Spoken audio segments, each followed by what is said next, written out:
现在才送来，你知不知道我等的酒他妈都醒了？对不起，对不起，刚刚外面下雨有点堵，所以还他妈狡辩！我告诉你，我就那夜，一个外卖员接到了一个距离较大的，以为捡了漏，没想到是个坑，害得我被醉汉毒打。如果我能知道捡漏的情报就好了。检测到宿主的心愿，每日捡漏系统已激活。系统会不定时的给宿主推荐捡漏情报，每条情报价值不等，帮助宿主重燃希望，走向致富巅峰。系统，这不是小说里的外挂吗？今日捡漏情报，悬赏5万，重金寻狗。此狗现在在小区9号楼楼下垃圾桶里藏着，请宿主火速前往捡漏，以免被人抢先。赏金5万，不管真假，先去看看再说。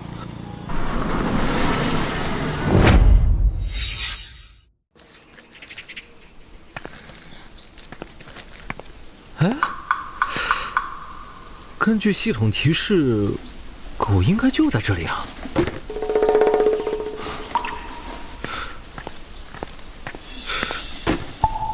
怎么，这外卖员也要抢我这老太婆的塑料瓶子啊？阿姨，我不抢您的瓶子，我是有东西丢了，所以才翻垃圾桶看看有没有。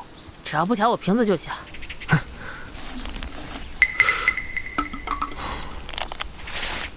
这狗到底在哪儿啊？找到了！哎呀，你这个小可爱，让我找了好半天。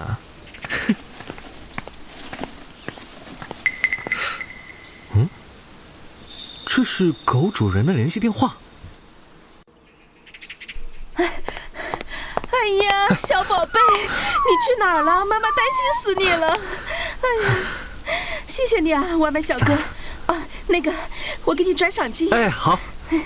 银行卡到账5万元。捡漏系统牛逼，日赚5万，这可比跑外卖赚钱呢。捡漏情报简直是我的福音。宿主请注意，捡漏情报刷新。捡漏情报刷新，彩票店的即时开奖玩法，5分钟后将会开出特等奖，号码99999，奖金5万元，请宿主火速赶往彩票店。我去，奖金5万呢，我得赶紧去。来得及，来得及，在这儿。哎，老板，帮我打一组即时彩票，号码就选99999。帅哥，我家彩票店20多年了，从来都没有开出过这样的号码，要不要换一个号码？哎，没事没事，你就选这个号码，没关系的，谢谢啊。好吧。快点快点。那，哎，好，谢谢啊。哟，还好赶上了。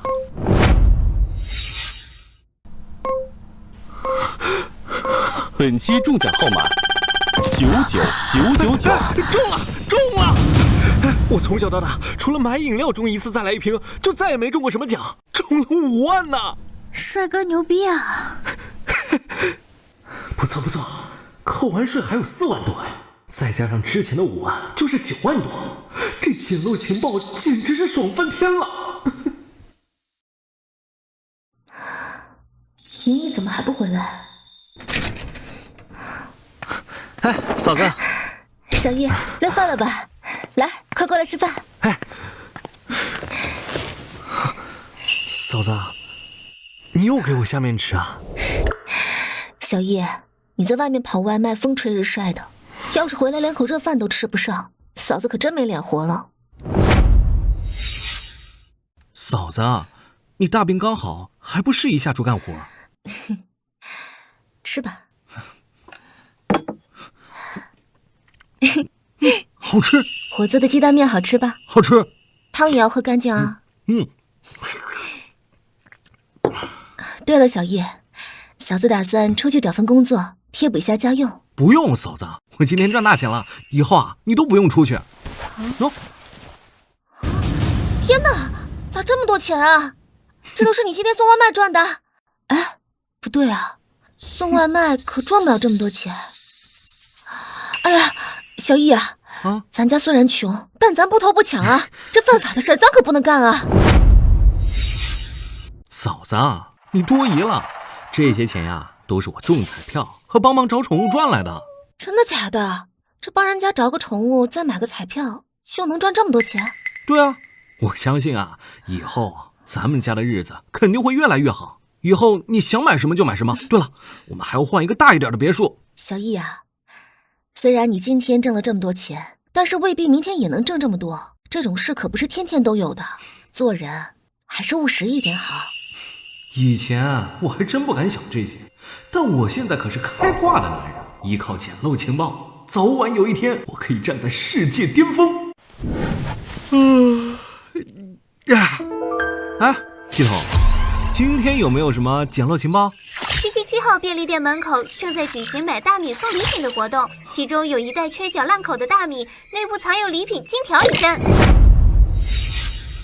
我去，金条啊，好东西啊！现在的金价都被炒上天了，我得赶紧过去，可千万别被人抢先了。小易啊，你睡醒了？来吃早饭，嫂子煮了鸡蛋面。现在时间争分夺秒啊，吃饭也浪费时间，必须拿到那根金条再说。嫂子，我不饿，先不吃了，走了啊。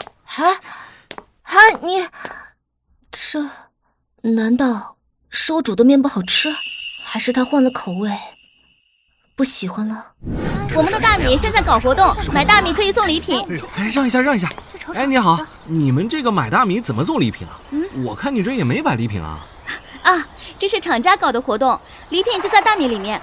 你花29.9块买的大米，就有可能开出1根金条，最差也是块肥皂。而且呀，这里面绝无空奖。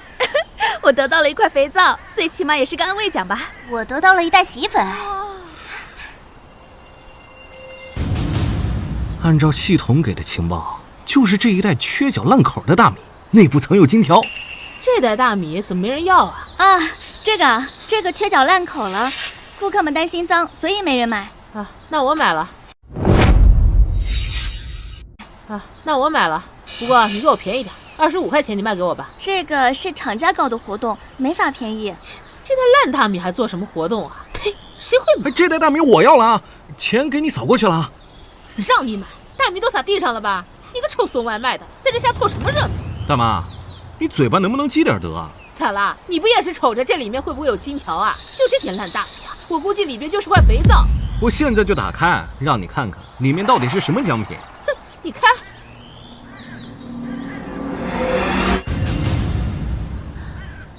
哇，我去，这是啥呀？金条！居然真的有金条，厂家搞的活动居然是真的。这是金条，居然真的有金条！外卖员小哥，你的运气好好哦。还行吧，这个金条差不多也就1-2万吧。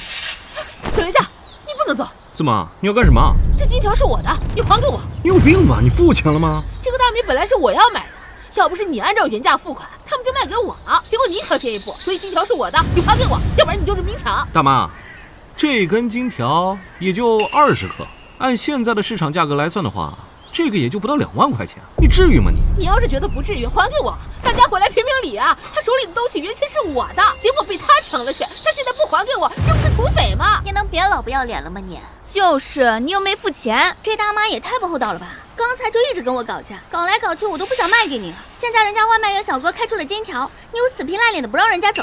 你家人电话多少？要我家人电话干嘛？打电话让他们接你走，别在这儿丢人现眼了。你要是再不放手，我打电话报警啊！你别报警，大妈就是给你开玩笑。大妈，你也不用给自己找台阶下。你要是个年轻小伙子，我早就上手。哼！系统，这20克金条也就不到2万块，害得我被大妈纠缠住。下次能不能不要给这种情报了？捡漏情报是随机的，系统无法控制。现在刷新情报，西区菜市场第66号蔬菜摊位售卖的萝卜堆里混入了1根带泥的100年份野山参，有很高的药用价值，宿主可前往捡漏赚钱。100年份野山参，这个好。就是这66号蔬菜摊位，趁现在摊位上没人，我得赶紧把那颗人参买了。挑点什么？现在的蔬菜都很便宜的。小伙子，你挑金子呢？就是这个百年野山参。萝卜不都一样吗？翻啥翻？老板，这萝卜咋卖？萝卜5毛6一斤，你要是全要，我给你便宜点。我要不了那么多，一个就行。要1根萝卜还让我给你称？你个送外卖的，买不起就别买。老板，我一个人吃不了那么多，帮我称了吧。哟，这不是宁毅吗？这不是？这不是我那拜金前女友李菲菲吗？当初嫌我穷，背着我和这个富二代勾搭在一起，给我戴绿帽子，真是一对狗男女。宁毅，你怎么穷成这样了？买个萝卜还要老板送啊？还好我当初离开了你，转投刘少的怀抱，不然我吃个萝卜都得精打细算啊。幸亏啊，你当初跟了我，才没有跟他受苦受罪。宁毅啊，看看你现在这个穷酸样，我真不知道你是咋有勇气活下去的。你们2个是狗吗？你们主人不知道给你们拴绳子吗？让你们出来乱叫！你敢骂我？你别对号入座了。老板，这个萝卜帮我称了，看看多少钱。老板，这筐萝卜我全要了，多余的当做是小费。毕竟本少有钱，走到哪儿都喜欢打赏。这一筐萝卜也就110斤，最多卖50块，没想到你给这么多。老板，您大气啊，不像这个臭送外卖的，1根萝卜还让我给他称。对了，您的车在哪？我去把萝卜给你送到车上去啊。妈的，到手的萝卜就要这么没了？哎，老板，不着急，你不是想吃萝卜吗？你只要乖乖的跪在我面前，我就大发慈悲的让你吃一个。刘钢炮，你就买了一筐子萝卜，你装什么呀？可是你连萝卜都买不起啊！你那么想吃萝卜，我卖你1根怎么样？还有机会。刘钢炮，你不就想拿萝卜羞辱我？说吧，多少钱？怎么着，都得500块吧？你确定？当然了，你那么想吃萝卜，可怜一下你，但是你拿得出500块吗？你瞧不起谁呢？哎呦，还真拿得出来呀！这是你跑来多少单外卖挣的钱啊？那你管不着，你敢卖吗？你敢买吗？你敢卖我就敢买。好，咱们就立字据为证，别到时候你花了500块钱买萝卜再反悔啊！行。这小子花500块钱就买根萝卜，他脑袋小时候是不是被门挤过啊？这就是我离开宁毅等你女人的原因啊！你看他拿着个萝卜还在那傻笑，真是个傻逼。我200块卖了1筐萝卜，你500块就买1根，你怕不是大冤种吧？谁是大冤种还说不定呢。小伙子，你手上的这个东西能让我看看吗？可以。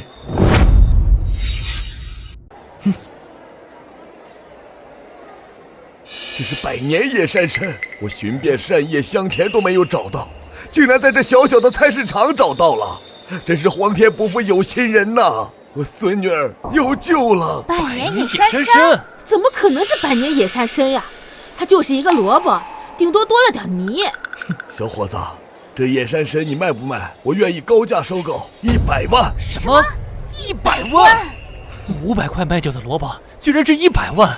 不可能！绝对不可能！哎，你个糟老头子，是不是宁毅这穷逼请来的托儿？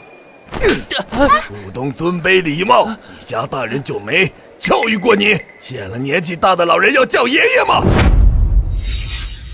我尼玛，居然敢扇老子，给你脸了！张嘴！别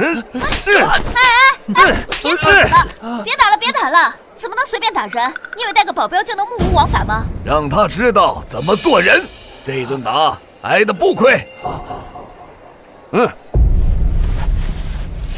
什么？南城牛家？这南城牛家好恐怖的，好像是南城那边区域的顶级势力啊。是啊，这牛家我们根本惹不起啊！像这种大人物，怎么会来菜市场啊？牛爷，这都是误会啊！您不是说这个萝卜是野山参吗？怕您看走眼，这好心提醒您。你的意思是我已经老眼昏花，眼睛不中用了吗？你的意思是我已经老眼昏花，眼睛不中用了吗？不是啊，简直是孤陋寡闻。纯正的野山参就长这么大，形状酷似萝卜，但只要咬上一口，味道回味无穷。就是这味儿。小兄弟，你看我给咬了一口，你不卖给我也得卖给我了呀。既然您这么想要，那就卖给您吧。好，爽快，以后有好东西记得还给我啊。这是我名片，随时来找我。没问题。转账，收到了。走。哎呀，想不到宁毅这种穷逼都能翻身啊！不仅卖了100万，还得到了南城牛家的青睐。我心滴血啊！捡了个芝麻，丢了个西瓜，一筐子萝卜里面居然会混有百年份野山参，要不然这破天的富贵就是我的了。哎呀，小帅哥，你这卖的100万，能不能给我分一点？大姐，你说什么？我没听清楚，你再说一遍。我就是说嘛，你刚刚用萝卜卖的100万，哎，不对，不是卖那个人参卖了100万嘛？给我分点儿，毕竟这萝卜嘛是我的，我刚刚卖给你的时候不知道那是人参嘛。大姐，你脑子是不是不太好？你再仔细想想，你刚才卖给谁了？你该找谁去啊？我卖给了他。对呀，你卖给了他，所以你找他去，你找我干嘛呀？我又没有从你这里买东西。哎，你别走，你还想走？我反悔了，500块还给你，你把那100万给我。立字为据，你忘记了？滚一边去！哎，宁一，你又干嘛？我们还能回到从前吗？哦，你是看我现在有钱了，所以说想回来找我是吧？不，我们和好吧。只要你把那100万当做咱们的恋爱基金，我就让你啊！滚犊子！你当老子公交车啊？想上就上，想下就下了。刚哥，捡漏情报刷新，会伪装的古董瓶中瓶。东区古玩市场第99号摊位有一件蓝色的陶瓷瓶，内有乾坤，套中一件青花瓷。瓶中瓶？这不就是套娃吗？但是青花瓷应该很值钱。走，去古玩市场看一看。哎呦，小伙子，看一看，有什么想要的？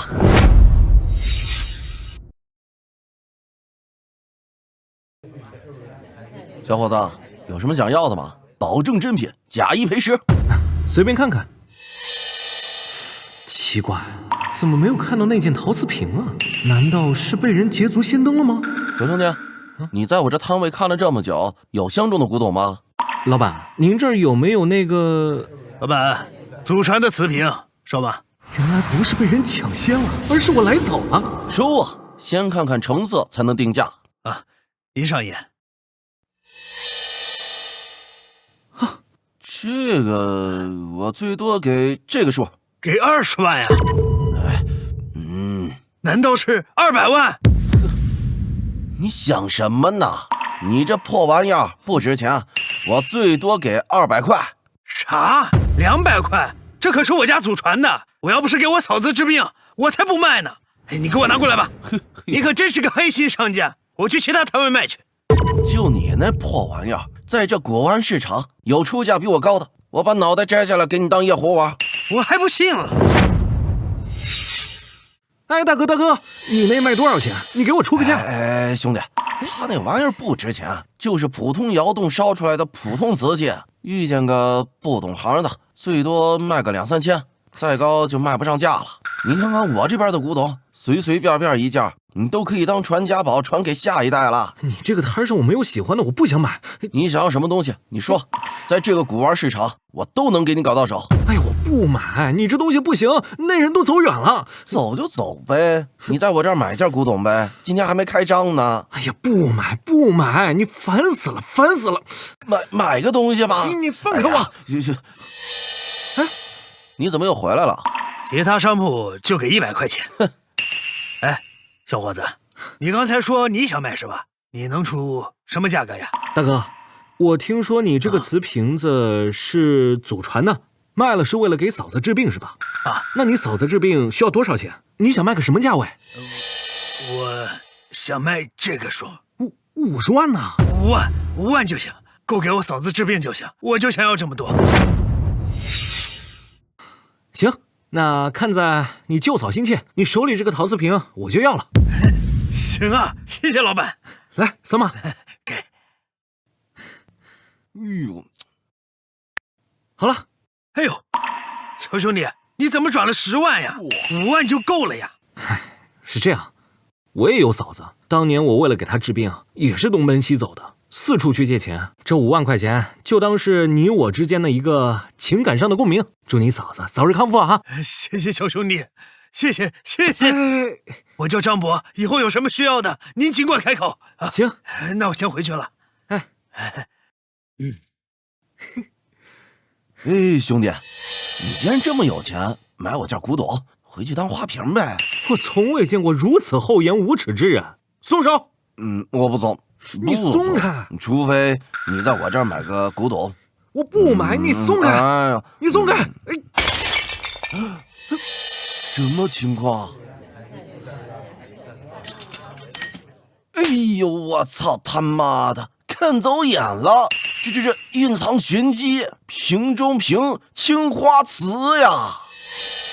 我的青花瓷瓶，你激动个啥？你又没付钱。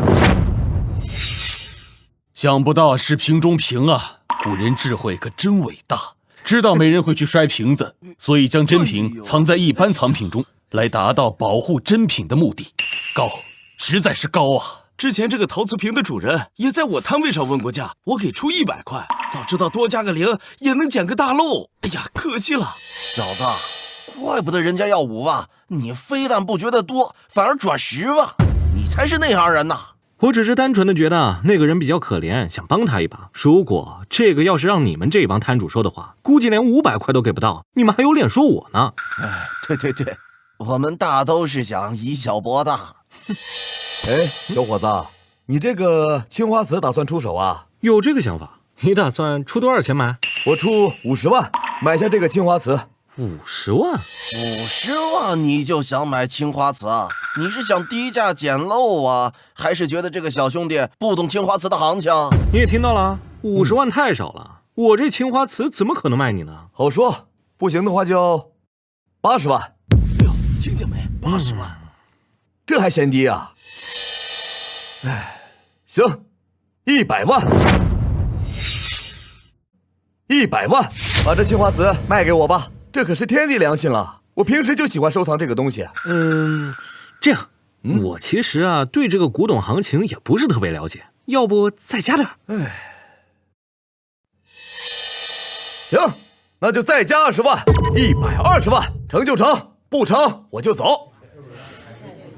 看他的样子，似乎也只能出到这么高了。再说了，日赚100万，一般人根本做不到。行，成交，成了，来。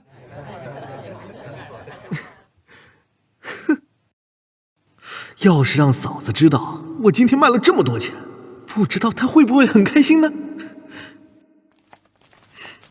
兄弟，你都这么有钱了，在我的摊位上买点东西啊？你说这话啥意思啊？要分我钱呐？兄弟，小瞧人了不是？你捡了个大漏，是你好运，我不眼红，但我眼馋呐。你在我摊位上买个古董，给我开个张，行不行？你这一摊子假货，你让我买回去，你怎么知道假货？呸！我这都是真品，你不能乱说话。再说你都这么有钱了，捧个场怎么了？触发特殊捡漏情报，检测到99号摊主身上的玉手串材质乃冰玉种翡翠。冰玉种翡翠，仅次于帝王翡翠的玉石啊！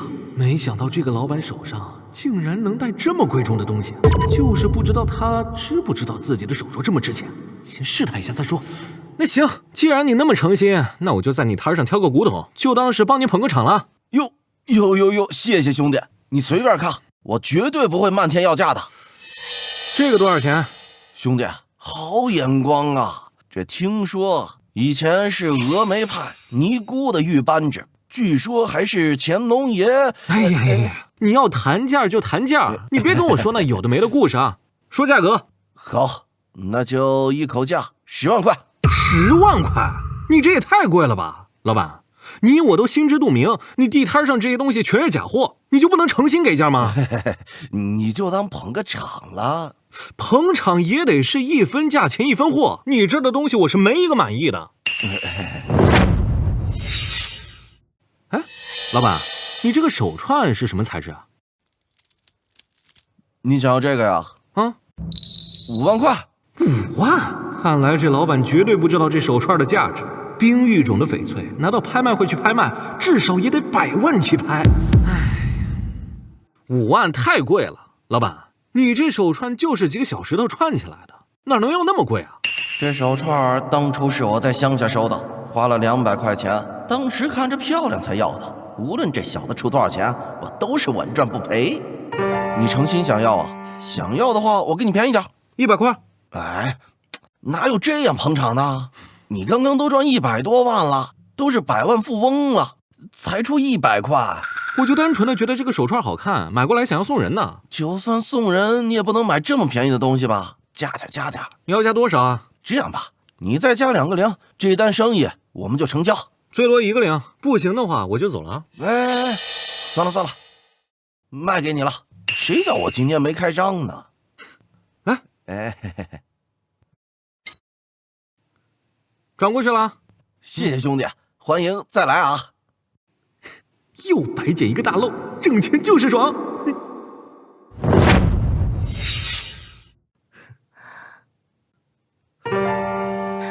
小易啊，你叫嫂子出来吃饭，怎么来这种高档的餐厅啊？还点这么些菜，一会儿咱们怎么付得起钱呀？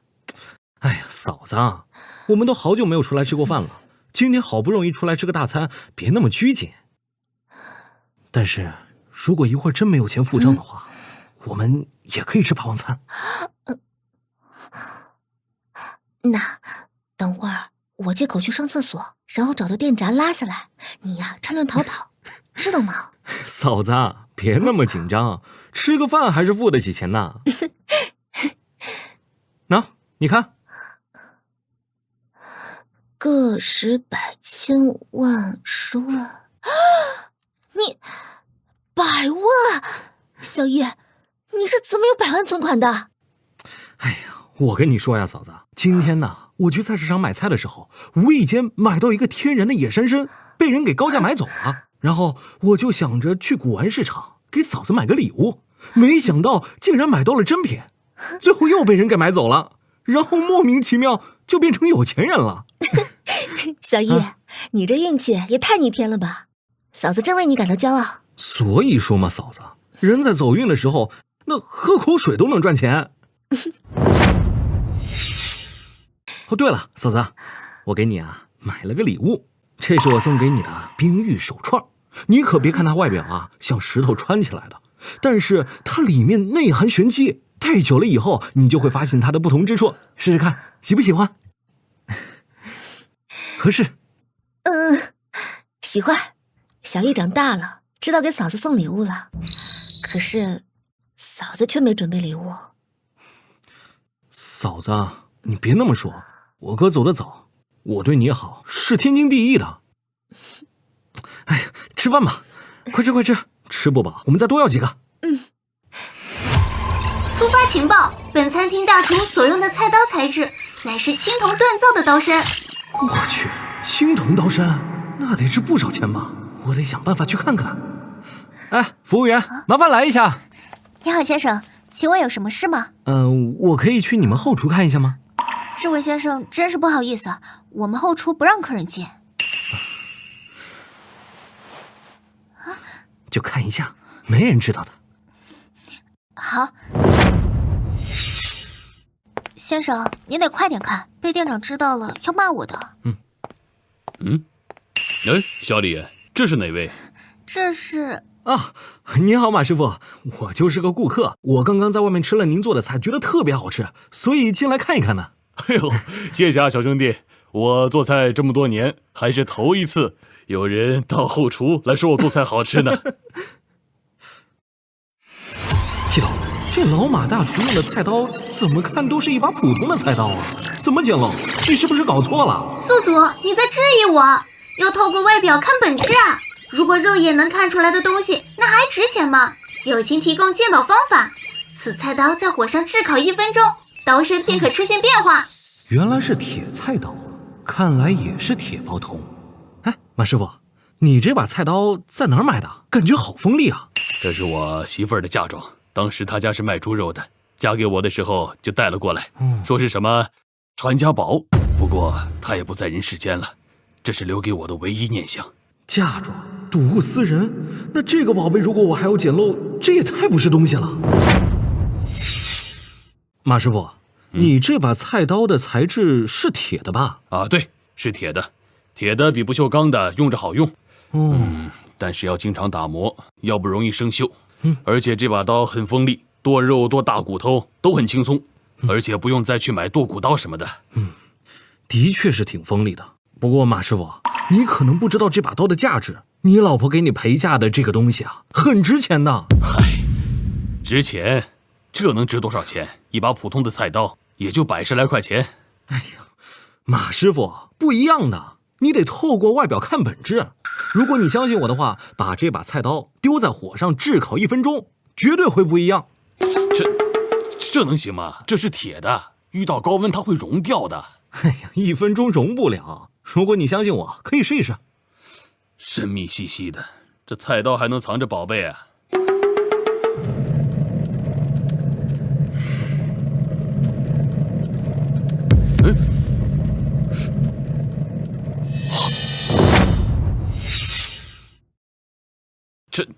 这居然是铜菜刀，是青铜菜刀，上面配有麒麟纹，应该是西周产物。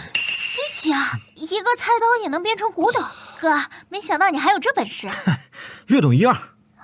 马师傅，你老婆把最值钱的、最好的留给了你。我做了这么多年的菜，才知道这是一把青铜菜刀。老婆，你为什么不告诉我？你要是告诉我，我就把它卖掉，换钱给你看病。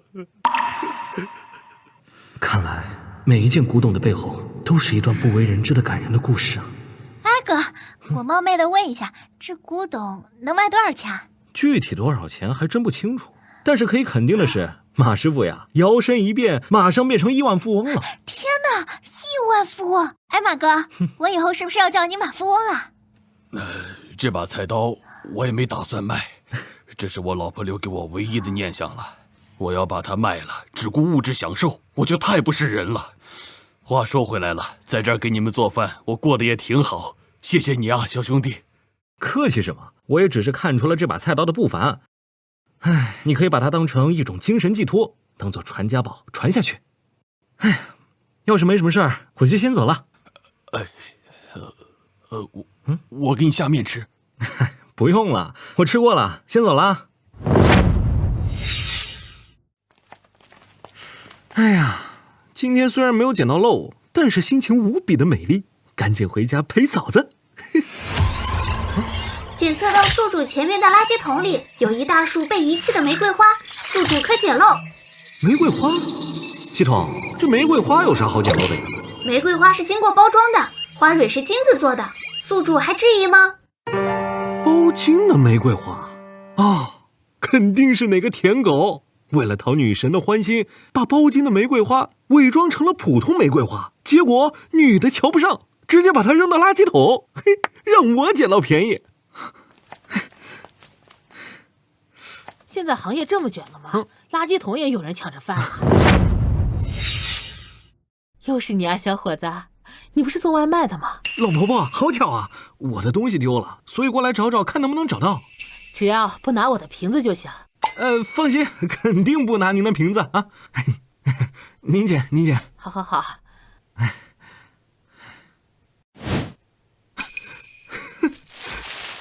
找到了。原来是包了一层和玫瑰花一样的花纸，这要是丢弃它的人知道是黄金玫瑰花，该是什么表情啊？不过是一束玫瑰花嘛，又没有瓶子值钱，看把你高兴的。婆婆，咱们审视东西的地方不一样，所以感觉的点也不一样。祝您多多捡瓶子啊！这小伙子人还挺好的嘛。把这个拿回去送给嫂子，她一定会很开心的。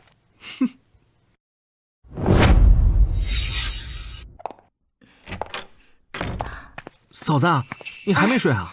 你还没回来，嫂子怎么睡得着呢？辛苦一天了，快去洗澡吧，我去给你拿换洗衣服。哎，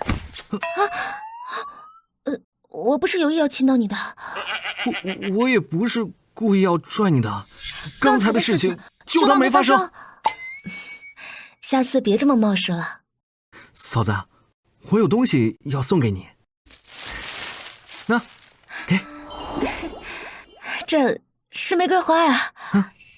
小易，虽然咱家现在条件还可以，但这种东西不务实，下次还是别买了。嫂子，你看这个玫瑰花有什么不一样的地方？啊，这不就是普通玫瑰，有什么不一样的？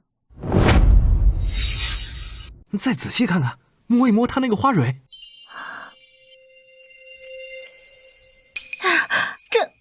这是黄金做的玫瑰花呀！对，黄金做的，喜欢吗？喜欢。可是小易，现在金子价格这么贵，你怎么送我这么贵重的礼物呀？今天的小易很不同寻常，又是送手串，又是送花，都是很值钱的东西。他是不是喜欢我呢？可我又是他嫂子，虽然他大哥走得早，我们也没有血缘关系，但始终却相敬如宾，从没像今天这样。而且他刚才还被我亲了一下下，哎呀，害羞死了。嫂子啊，怎么了？这个玫瑰花呀，其实是我从垃圾桶捡过来的，但是我看出了它的珍贵，所以才把它送给你。啊，捡的呀？那我也喜欢，我去给你放水。不用了，嫂子，我今天不想洗，我太累，我想先睡觉。啊，这现在就睡觉啊？这不太妥当吧？我先睡了。原来是这个睡觉啊！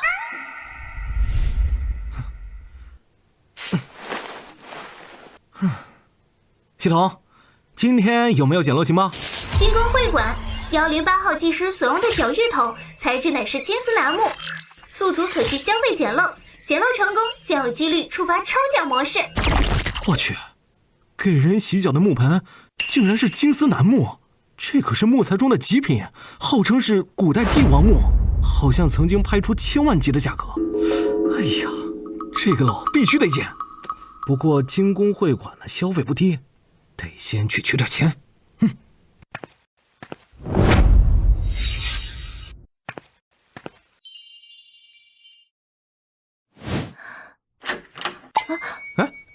嫂子，有什么事吗？啊，没什么事，就是看你睡到大中午了也没起床，就想着来看看你。那个，你觉得我今天有什么不一样的地方吗？怎么了？嫂子，你今天穿那么好看啊！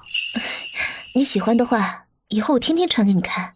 看来我的魅力还是能够吸引住小易的。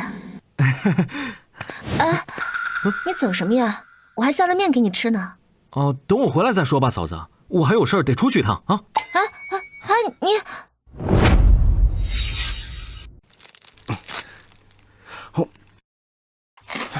这地方真贵，点了一瓶红酒，居然收我1000多，还有这包厢都要我1万块。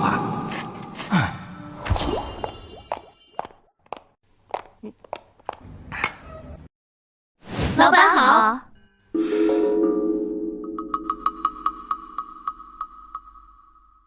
我不跟你说了吗？我就要108号，你给我弄这么多女郎过来干嘛呀？老板，息怒啊！108号技师现在还在忙，那边客人不放啊，一时半会儿真来不了。我就想好好捏个脚，就想感受一下108号的手法，怎么就这么难呢？加钱够不够？这个嘛，够不够？够了，我这就把108号技师给他喊来。走，快去！真是。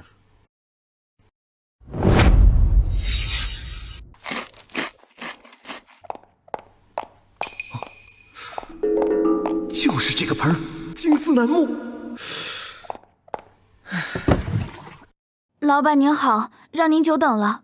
但先说好，我和别的女人不一样，我不陪酒，不陪聊，不陪笑，我只负责洗脚。你这规矩还挺多的嘛。我怎么看你这么面熟啊？于婷婷，真的是你啊！宁毅，好巧啊！洗个脚想捡个漏，居然碰到初中同桌了。这可是当年的学霸校花呀，无数屌丝垂涎的女神呐！你怎么在这儿做这个呀？哎，你怎么在这儿做这个呀？这，为了挣钱吗？唉，也是，为了生活嘛。我记得当年好多男孩都喜欢你，就连我都给你写情书了。可惜啊，最后还是跟小黄毛好上了，导致后面的学习一落千丈，最后连高中都没考上嘛。当年的事就别再提了，人都会犯错，我也在为我自己的错误而承担后果。你现在是我的顾客，我负责服务好你，先洗脚吧。哎，行。哎呦呦呦！哦，宁毅，舒服吗？哎呀，这中药牛奶泡脚就是舒服啊！哎，你给我好好念念，让曾经的校花给自己洗脚，这感觉一个字爽！宁毅，你最近在哪儿发财啊？我啊，送外卖呢。你可真会开玩笑，送外卖哪能在这个地方消费？你订的这个包间最低1万起步，只有大老板才能在这消费得起。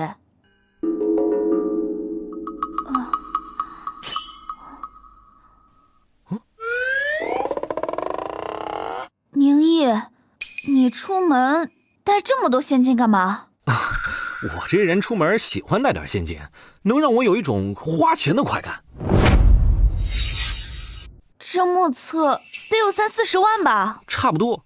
刚才出门的时候取了50万现金，本来还觉得不够消费的，没想到你们这儿消费这么便宜。刚才又砸出去一些钱，现在估计还剩个40来万吧。宁毅，你现在是干什么的呀？好有钱呀！我跟你说了呀，我现在送外卖啊。你还是和初中的时候一样，喜欢逗我这个同桌开心。你觉得你说这个我能信吗？我真的是送外卖的，送外卖是我的职业，骗你是小狗。你真可爱，不过咱俩这样一聊天，我们之间都不尴尬了。是啊，跟于婷婷聊天气氛还挺欢快的，但我一会儿得想办法把这个金丝楠木洗脚盆搞到手。宁毅带这么多现金，肯定是低调的大老板，我得想办法抓住这个机会。况且他那时对我表白过，说不定现在还喜欢我呢。只要傍上他，我就能给哥哥治病了。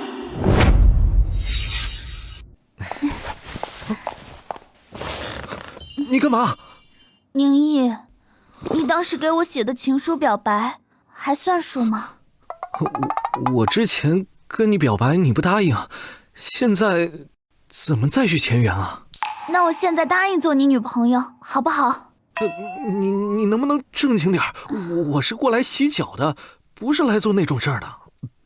那么咱们这次相见，你对我没有别的想法了吗？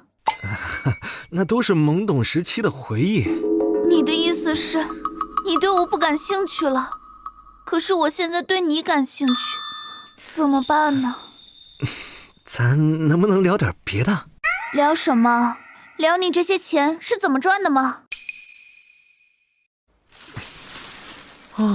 看来于婷婷对我的态度突然暧昧，不是因为我长得帅，也不是对我突然来感觉，而是看上我的钱了。你对这个感兴趣？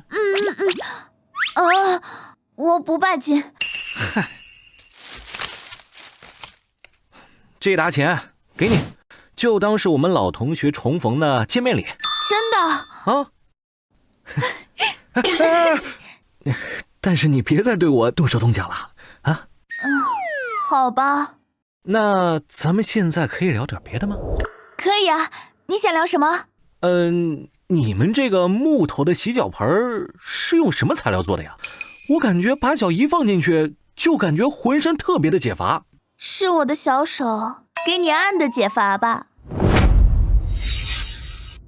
不是，是你们这个木头洗脚盆的底部啊，有一个齿扣，我的脚底啊，一踩上去就感觉到浑身特别的放松，特别的舒服。哦，对，你这个木头的洗脚盆到底是什么材质的？这木洗脚盆啊，这是会馆统一买的，然后再卖给我们个人，500块钱一个，不知道什么材料，我猜就是一般的木头吧。我想买一个这个洗脚盆，我觉得它比我们家的塑料洗脚盆舒服多了。再说了，这种地方我又不能天天来，所以我想买一个回去自己用。你想买一个啊？那你出多少钱？这个行吗？5000。这个行吗？5000。好，可以。那我把这个给你，可以吗？这么顺利的吗？我还想着怎么套路买这个呢。明白了，他是为了赚这个差价。这个木盆是我500块钱买过来的，卖给宁毅5000块，还净赚了4500啊！到时再找会馆经理重新购买一个就行了。怎么算都是我赚，毕竟像宁毅这样的大客户，不宰一刀不合适啊。我买你这个洗脚盆倒是没有问题，但是你一会儿回去的时候没有盆子了，那你们经理不会训斥你吗？没事的，这个木头洗脚盆而已。我跟经理说，客户踩坏了，随手扔垃圾桶里了。就这一个木洗脚盆，没人会在意的。那行，来，一手交钱一手交货。行，那这个洗脚盆就归你了，我再去拿一个新的。等我哈。不用，我洗好了，不用。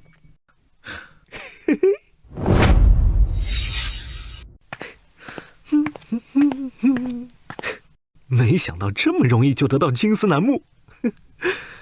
恭喜宿主成功捡漏金丝楠木，获赠抽奖1次，是否抽奖？抽，就等这个呢。恭喜宿主抽中透视神眼体验卡1张，持续时效24小时，可以透视各种古玩信息，还可以透视人体的奥妙秘密。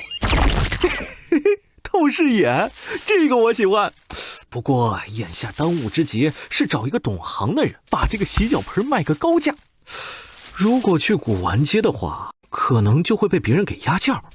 对，上次那个买我野人参姓牛的爷爷，看起来好像财力挺雄厚的。哎呀，上次给我的名片放哪儿了？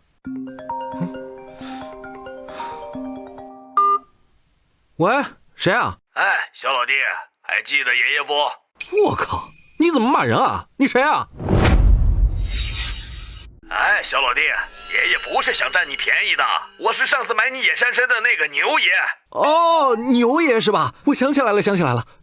你怎么有我的电话号码的？以我的背景，在江城查个人的电话很简单，有时间吗？来一趟皇朝大酒店，666包厢。正好，我也正要找这个牛爷。好，我马上就过去。宁毅，你这是要去哪儿啊？这女的跑过来干嘛？该不会是发现这洗脚盆的珍贵之处了吧？宁毅，我请了1天假，我们能去看电影吃饭吗？改日啊。你好坏呀，饭都还没吃呢，就改日。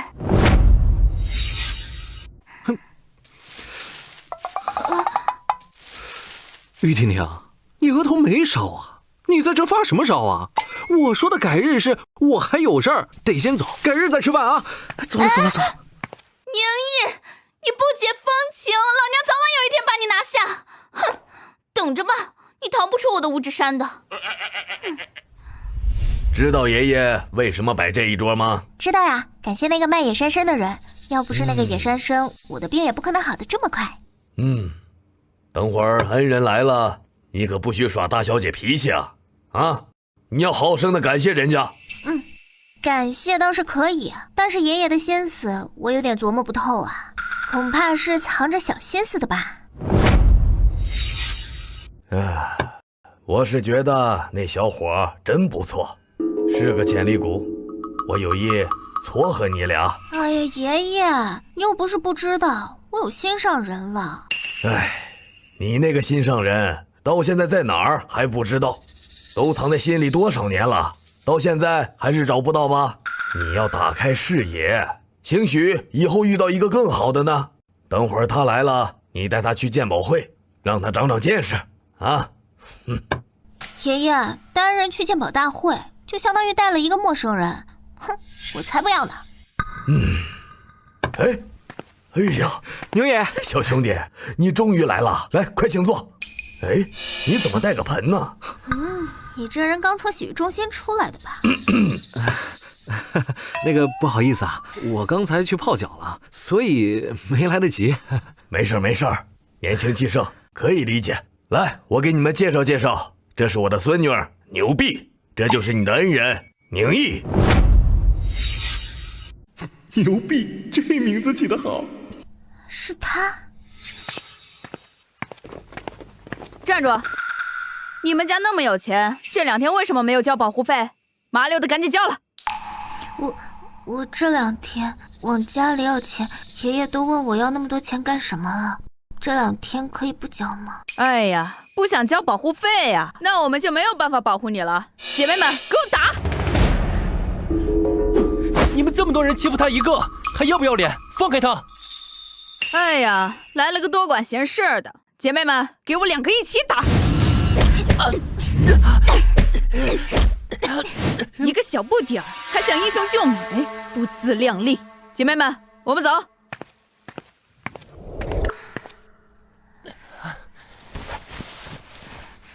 小哥哥，你没事吧？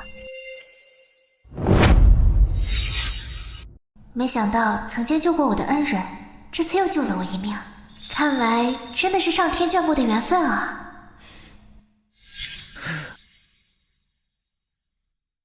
那个，我们认识吗？你为什么一直盯着我看啊？看来小哥哥记不起来我是谁了，不过没事，我记得他就行。哎，可能是眼熟吧，小哥哥长了张大众脸。哦，哎，牛爷，哎，您帮我长长眼，哎，帮我看看我这个洗脚盆有没有什么不同的地方。哎，好，一个洗脚盆子而已，难道还能是什么古董吗？孙女儿，你可别说，宁毅带来的这个盆还真是古董啊！你看这底部、这纹路，还有这内壁，都带有金丝纹路，真是细密瑰丽呀！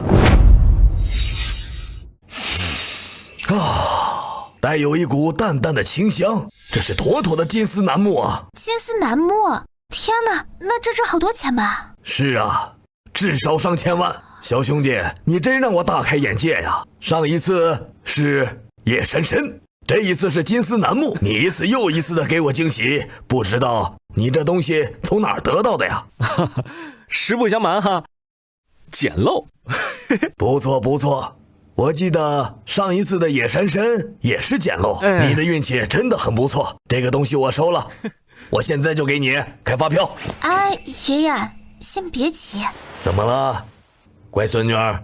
爷爷，我觉得宁毅哥哥运气这么好，捡了个洗脚盆子都能是金丝楠木。那今晚的鉴宝大会，我想让宁毅哥哥陪我去参加。这个发票可以先给他，但前提条件是他得陪我去参加鉴宝大会。哎呦，什么情况？刚才我这孙女还有点反感我撮合，还不让带恩人去鉴宝会，这怎么一见到本人就变得这么主动了？难道是一见钟情了？你让宁毅陪着，不让我这老头子陪你一起去鉴宝大会是吧？宁毅哥哥就行，他运气这么好，说不定在鉴宝大会上还能捡个大漏呢。好，晚饭后有时间去鉴宝大会吧，到那增长阅历。来，用餐。鉴宝大会上的东西应该都是真品吧？过去的话估计捡不了漏吧。不过倒是可以提高自己的价值观。好的，牛爷，我答应了。好耶！只要和宁毅哥哥单独待在一起，说不定他慢慢的就能想起来我是谁，然后说不定我俩一来二去，日久生情。快吃，宁毅哥哥，吃完后我带你去鉴宝大会长见识。哎，好嘞。哎呀，这女的怎么总感觉看我的眼神怪怪的？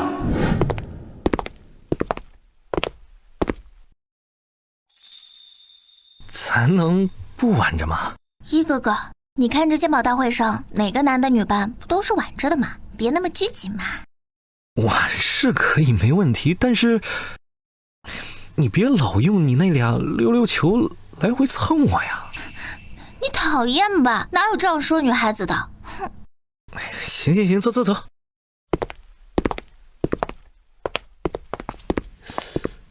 哟，牛逼大美女，病好了吗？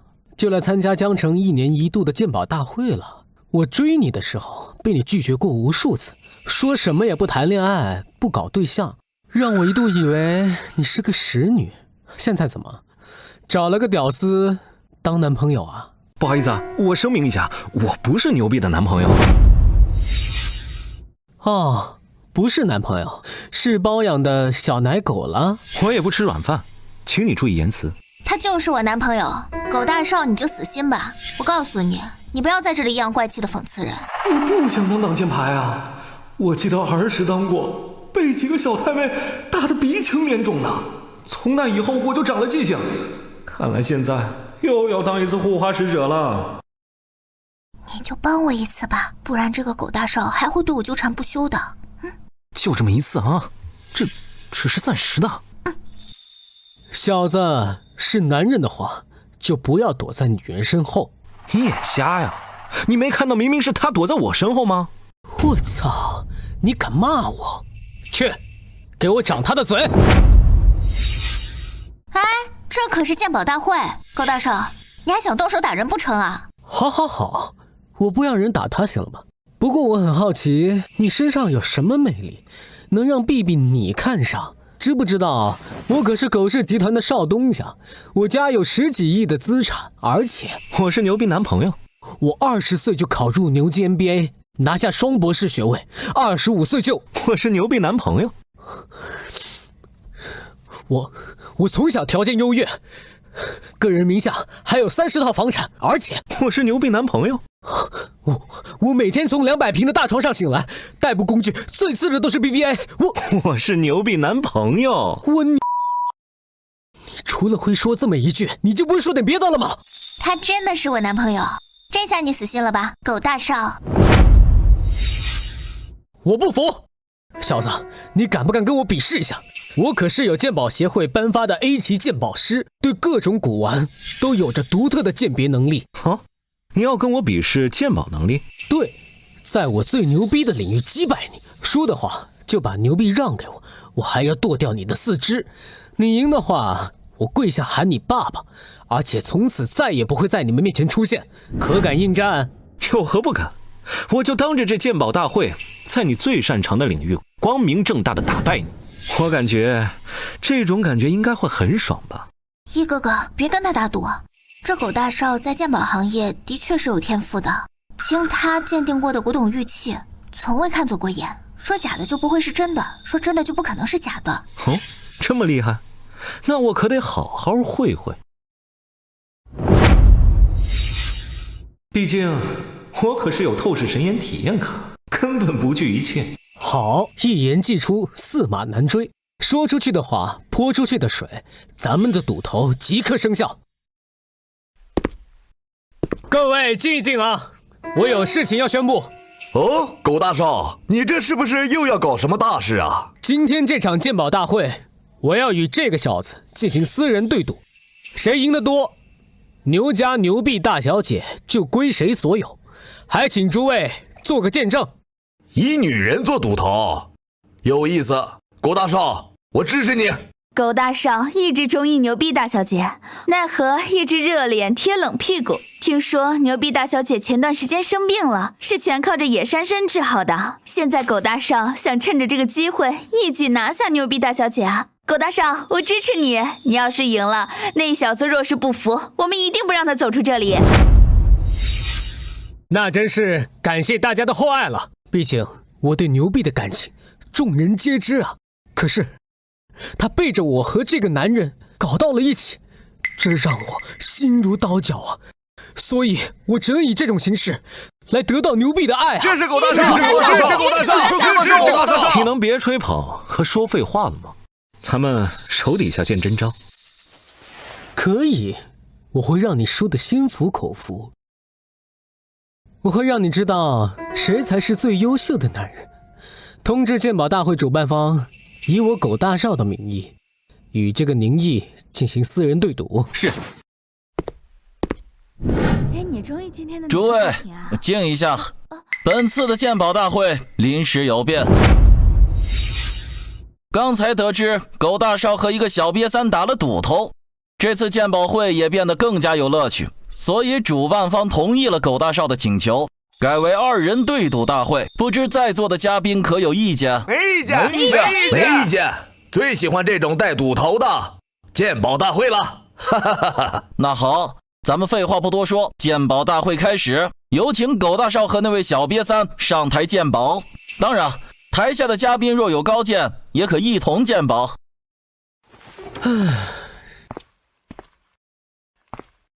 看到没？这就是地位。我的面子，主办方还是要给的，而你能给牛币什么？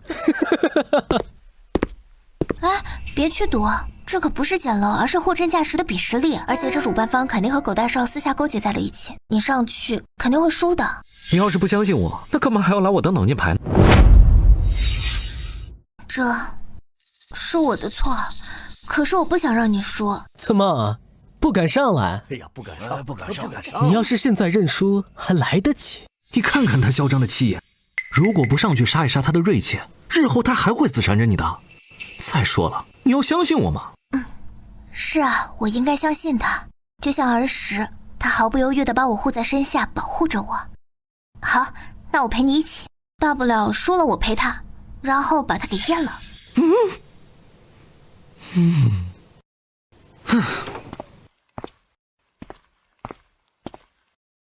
这6件古董是你先见还是我先？随便。行，那我先吧。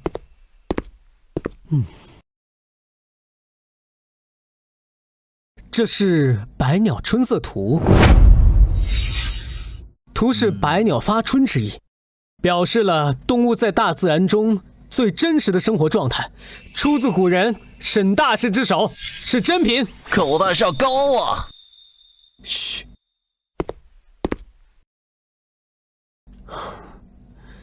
釉色丰富，呈现黄、绿、蓝、紫等色彩，有着铁、钴等金属着色剂实现色彩变化，以及铜绿和铁红的条纹装饰，是华阳窑烧出来的，是皇家御用的珍品，琉璃瓷。你不发声，没人把你当哑巴。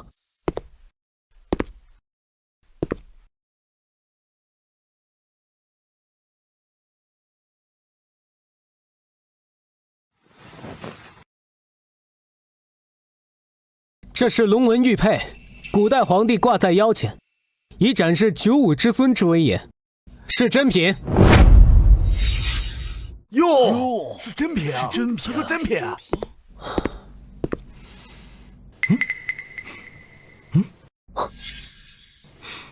哦，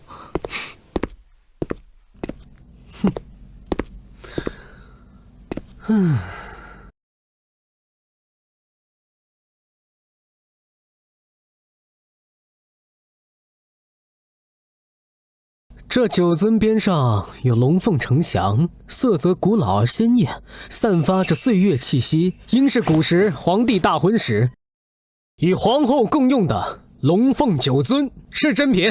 鼓掌！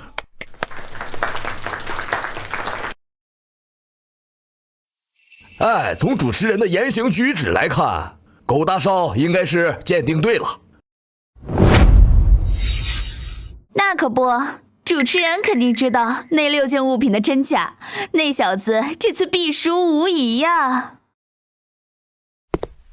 这2件物品都是真品，且我若没有鉴定错，应是皇室御书房帝王专用的鼻烟壶和文房4宝。你的鉴定结果是这6件全部都是真的 ？Of course， 该你了。没问题。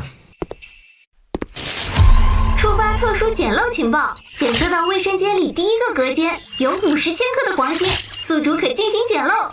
这时候来捡漏情报了？等等，卫生间里的50千克黄金，这得是什么东西的黄金啊？系统，宿主可前往去看看。这么神秘？行，我就先去看看。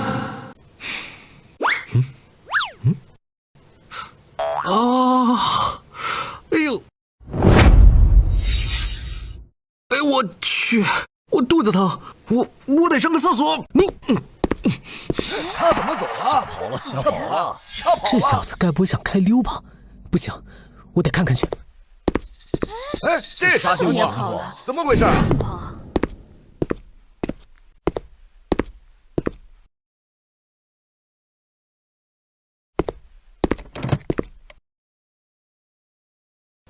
不是这个呀。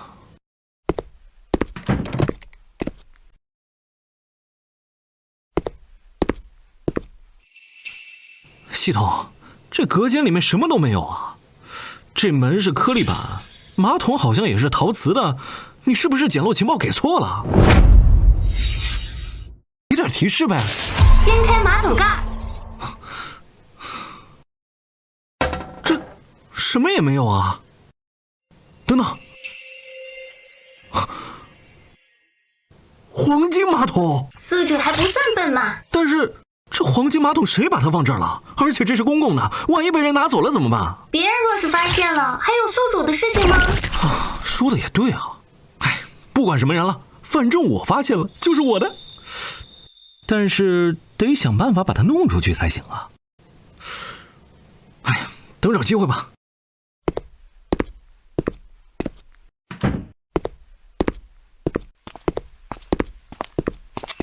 我上个厕所你们都跟着？怕你跑啊？哎呀，我不是那种人呐！你他妈滋我裤子上了！你跪的吧你？哎呦，不好意思啊，谁让你离我那么近呢？在外面有牛逼护着你，我不动你，哼！但在这儿，给我打他一顿再说。哎，等会儿，君子动口不动手，你们别逼我打你们呢。就你这样弱不禁风的样子，还想打我们？就你这种小菜鸟，一拳打死一卡车。哎呀，以和为贵嘛，我真不想打你们。这，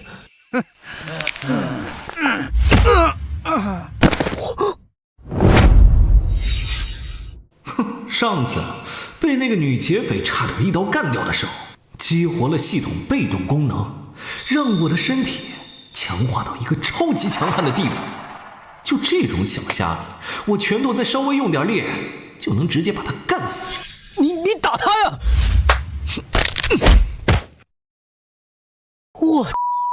你扮猪吃老虎？不是，我警告你啊，你别忘了，能打了不起啊，有本事咱们比试鉴宝啊！哎呀，别用这种眼神看我了呗，我有点害怕。放心，我不会打你的。像你这种软骨头，我要在鉴宝大会上堂堂正正的击败你，让你知道你就是跳梁小丑。哼！是。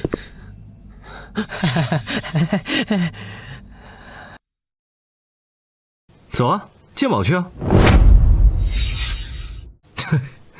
开心点儿，要不然别人还以为我在厕所对你做了什么。哼，走吧。那咱们就鉴宝比试本事，你不准再打人了。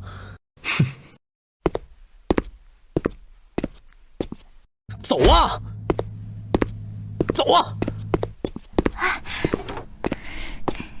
一哥，我刚才思前想后，觉得我们也鉴定成真品吧。毕竟狗大少与鉴宝大会的主办方有勾结，所以他肯定提前知道这6个物品的真假，所以我们跟着他的结果走，应该不会出错。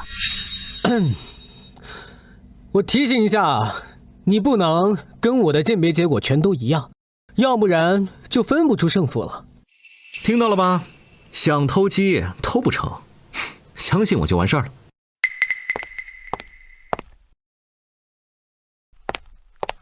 借助这些东西鉴宝，赢的几率会更高一点。不用，真不真假不假，我一看便知，不需要这些东西辅助。不用，真不真假不假，我一看便知，不需要借助这些辅助工具。系统，我要使用透视体验卡。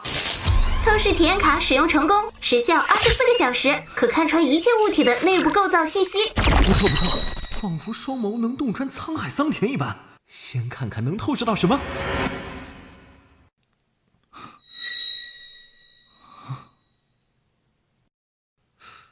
我去，这全部是白骨架子呀！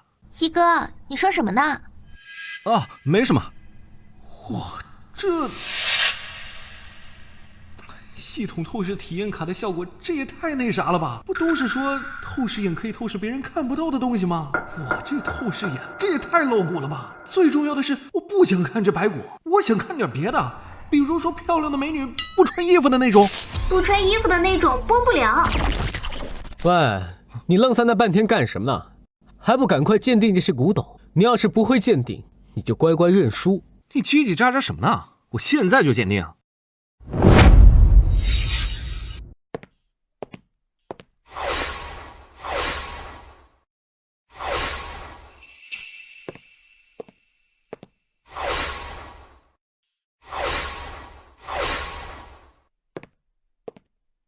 我的鉴定结果出来了，这6件东西全部都是假的。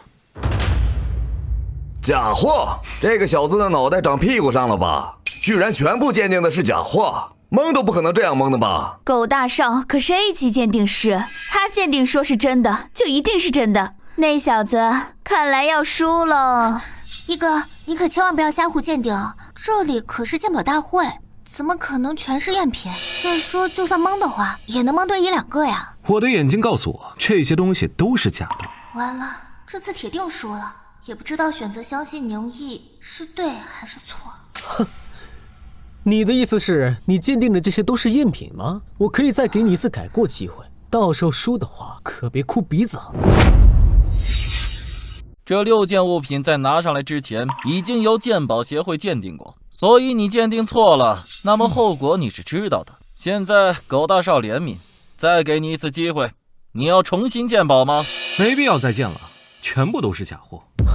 好，既然你这么自信，一会儿你就会输得很难看。晚上洗白白，可以在床上等我摧残喽。现在让大会通知这个鉴宝结果了，看看我们2个鉴定的谁对谁错。没问题。那么接下来我向大家公布一下这6件古董的真假信息。那么这6件古董都是由鉴宝大会鉴定过的，所以不会有水分。百鸟春色图经鉴宝会鉴别真品，琉璃瓷经鉴宝会鉴别真品，这都是真的，真如此啊！九尊一对经鉴宝会鉴定真品，鼻烟壶经鉴别是真品，文房4宝砚台经鉴宝会鉴定真品。厉害了，狗大少，不愧是 A 级鉴宝师啊，鉴的全对。承让承让，我也只不过是小试牛刀而已。看见了吧，事实都摆在眼前，你还有什么好讲的？一哥，咱输了。难道鉴定大会鉴定出来的结果就可以服众吗？难道就没有出错的时候吗？你是在质疑鉴宝师的权威吗？男人愿赌就要服输，害怕输就不要和狗大少打赌了呀。你是不是还想垂死挣扎一下？万一出错了呢？也并不是没有可能。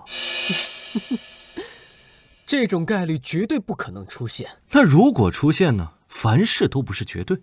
看来你还是不死心。好，如果出现了这种概率，就算我输，但是你得找出我鉴定错误的证据，要不然你就乖乖认输，把牛币送到我床上来。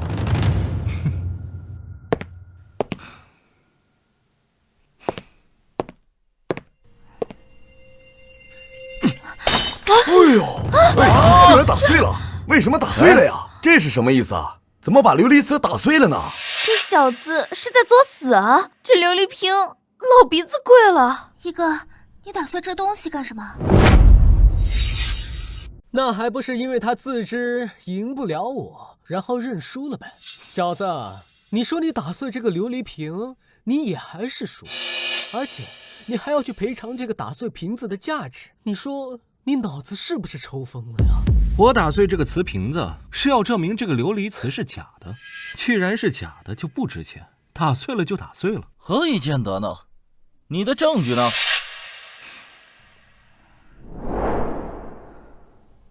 你们看，因为这上面写的 Made in 大夏，如果它真的是琉璃瓷瓶的话，难道古代御用的皇家瓷瓶子会写这些字吗？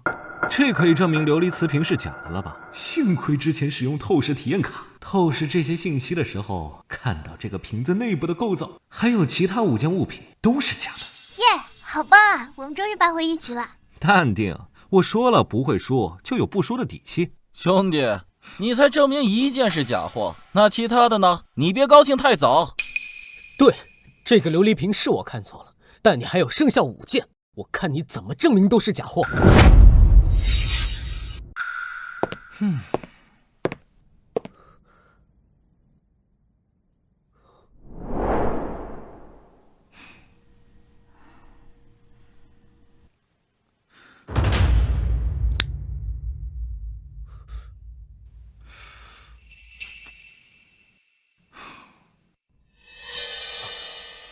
你干什么？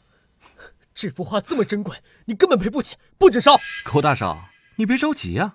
你这么着急，难道是怕我找出这幅画造假的痕迹吗？放心，这幅画如果说我没有找出造假的痕迹，我照价赔偿。对，今天我在这里，如果这幅画鉴定出来是真画，我替一哥如数赔偿。如果真见错，你不仅要赔偿，还要晚上陪我睡觉。寇大少，你看，这上面写的什么？王老五画作，这他妈造假也造得太逼真了吧！王老五可是业界最牛逼的造假大师，一般他的画别人看不出来，但是他有个毛病，他会在画里刻上他的名字。想不到你竟然能看得出来，哎，我有点敬佩你啊！实话，要不是有个烟洞，它就是真品。他妈的，看走眼了！这次算我输。王老五，什么东西，天天在这造假！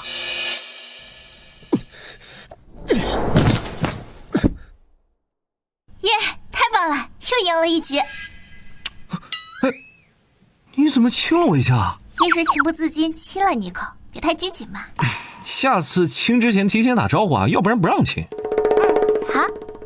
你们两个腻歪啥呢？这才鉴定了2件是假的，还有4件呢。别着急嘛。你刚才说这是古代皇帝佩戴的天子玉佩，那我问你，天子玉佩是什么材质？当然是最好的帝王翡。虽然我刚才没有说这块玉佩的材质，但想必这种事情不需要我多说。很好，我现在就告诉你，这就不是帝王翡的材质。不能吧？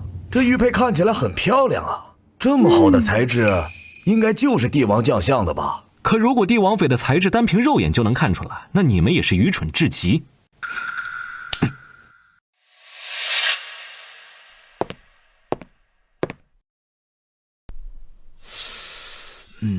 看什么？还不赶快去鉴定！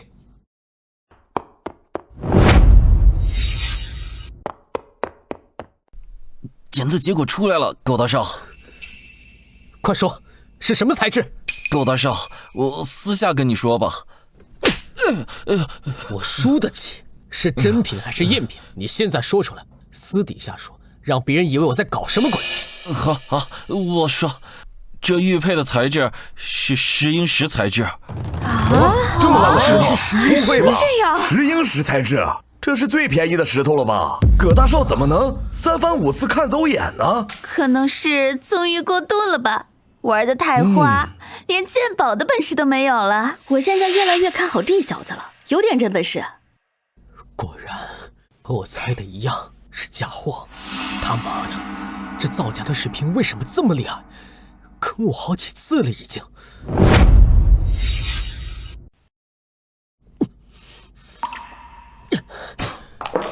既然是假货，还留着干什么？这次我又输了。不过还有3件，你要是都能证明是假的，那我输得心服口服。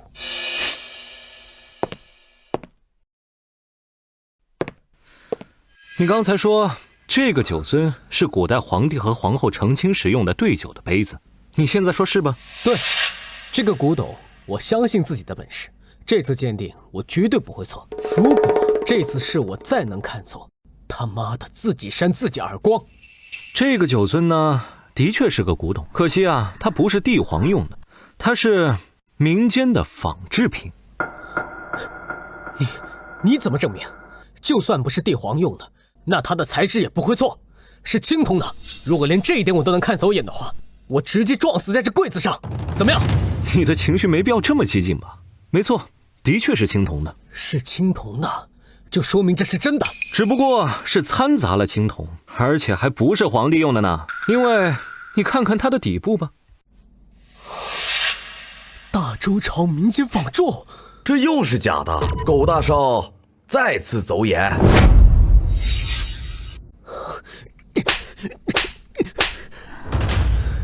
我他妈的眼瞎呀！竟然不知道去看底部，这种最低级的错误我都会犯。狗大少，你别着急扇自己，我们再来看看后面的鼻烟壶和文房四宝。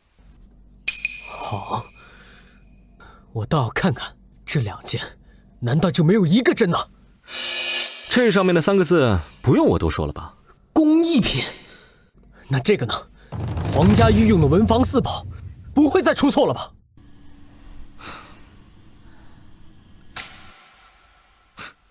很可惜啊，这个也是假的。如果是皇帝用的，它不会是空心，肯定是实心，因为这个是空心。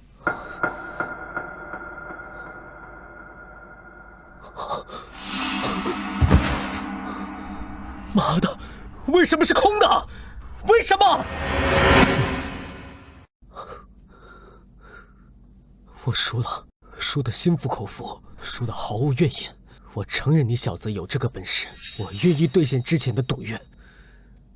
我不需要你叫我爸爸，因为我没有你这样的儿子，大逆不道的儿子。记得以后见到牛逼绕道走，不要再去纠缠他。我这人从来没服气过谁，你是第一人。是啊，兄弟，你是从何门啊？有兴趣帮我鉴个宝吗？我可以给你钱的。没兴趣。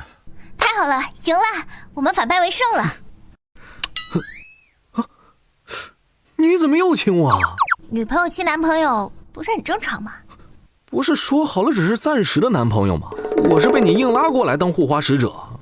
我们走吧。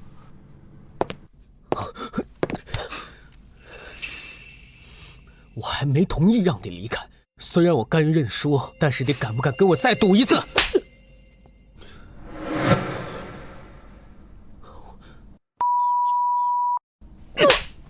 再骂一句，你有种！这口恶气，老子记下了。走吧。大哥，我要拜你为师。拜我为师？是的，我不当主持人了，我要改行。我要拜你为师，为师，我要拜你为师。我也要拜你为师。这不就赢了个比赛吗？至于吗？我被主持人精神感染到了，我也要拜你为师，请收下我的膝盖吧。一哥，这些可都是江城有头有脸的人物，如果他们拜你为师，那你日后无论是在古董界还是鉴宝界，都是能横着走的存在。没有收过这么多徒弟啊！我们也没有拜过师傅呀。这不是给我架上火上烤吗？哎，算了，收你当徒弟也行，但是我有一个要求。你说。借助这个机会就能把那个黄金马桶给弄回家，应该是水到渠成了。那个，你们要拜我为师的话，去把厕所里面第一个隔间的马桶拿过来给我做礼物，我就收你们为徒。马桶？什么？马桶？马桶？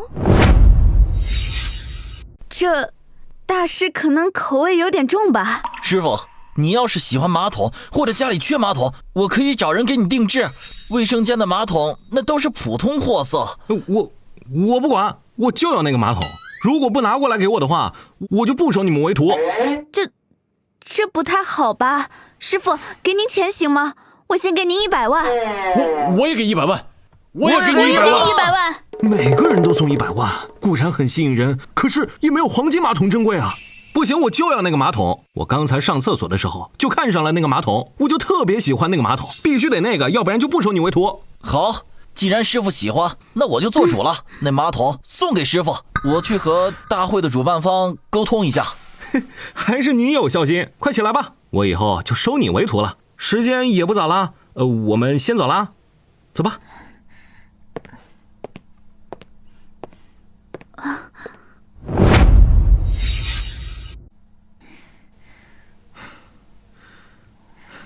一哥哥，你今夜技压群雄啊，让我见识到了你的男儿雄风。不过天这么晚了，要不你跟我回家睡觉吧？不了，你自己回家睡吧。嫂子在家应该还没睡，等着我呢。我先走了。在一起待了1个晚上了，你怎么还看不出来我对你的情呢？还是说第一次见面我操之过急了？算了，反正我已经把自己当成他的女人了，早晚有一天他会爱上我的。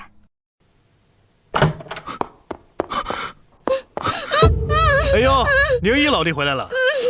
你们大半夜的私闯民宅，还绑架我嫂子，是要坐牢的，知道吗？别他妈说大话吓唬我们！还记得之前欠我们钱吗？赶紧还钱，要不然把你和你这个嫂子一起卖到窑子里去。好，把账号说出来，我现在就给你打钱。哼，爽快，扫码吧，1000万。什么？1000万？我之前只借了10万块钱给我嫂子治病。操，利滚利不是钱啊！也不算一下你欠了我们多长时间。再说了，最近我们兄弟打听到你赚了不少钱呢。好像在古玩街、在菜市场、在便利店捡了大漏，转手一卖就是好几百万呢。还听说你捡了个黄金玫瑰花是吧？收你1000万不算多吧？你们连这个都打听出来了？呵呵，不打听到的话，也不会让你来还钱啊。哎，扫码付款吧。我现在没那么多钱，既然你们知道我有黄金玫瑰花，不如把它拿出来称一下多重，我看能抵多少钱，怎么样？行。哎，你干什么？站那别动！我那个黄金玫瑰花就藏在我嫂子的沙发里，我不得把它拿出来吗？那你也别动，我们自己来找。啊，急！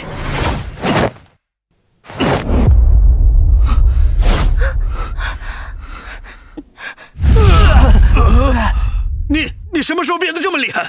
喂，警察叔叔，你的坏人私闯民宅，还绑架了我嫂子，人已经被我控制住了，你们过来把人带走吧。宁毅，你个混蛋！明明是你欠了我们高利贷，还报警抓我们私闯民宅，臭不要脸！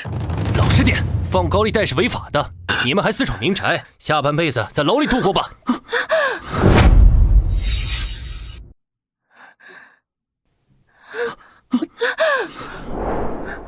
没事，放心吧，安全了。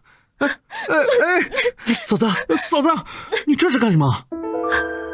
小易，嫂子刚刚被绑架的时候，满脑子想的都是你。我想的是以后还能不能见到你，会不会死。但是刚刚你进来了，你救了嫂子，在那一刻，嫂子才终于明白，嫂子的心都是你。哎，嫂子，你冷静点，你是我大哥的老婆，我们不能这样。你我心知肚明，你大哥不是你亲大哥，你只是在遵循他的遗愿来照顾我而已。况且我们没有血缘关系，发生点什么也是理所应当的。而且我要给你宁家留个后，你也不用紧张，嫂子主动，你只用享受就好了。